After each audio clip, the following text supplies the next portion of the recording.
Osteoporosis doesn't tend to have any symptoms until you break something.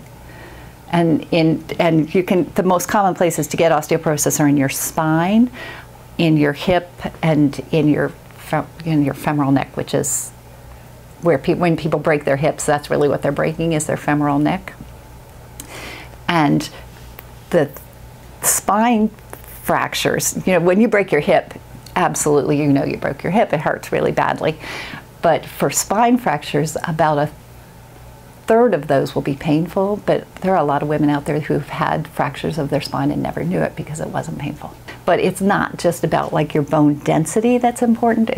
There's other things that are involved. The danger with osteoporosis is you're going to fracture something.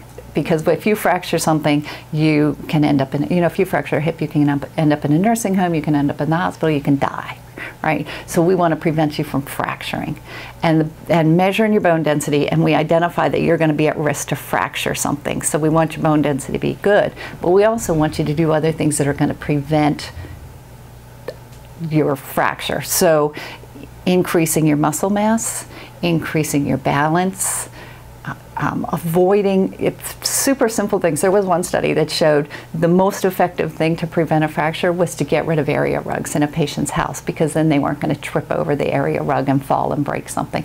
And that's the main things I talk to my patients about. Make sure you're exercising, make sure you're getting your vitamin D and your calcium, all of those things to prevent. Because the best thing, it's better just not to get osteoporosis in the first place. Prevention is the key thing. So starting young, and make sure you're doing weight-bearing exercise all your life, and staying active and keeping your core strong. All of those things are really going to make a huge difference for patients.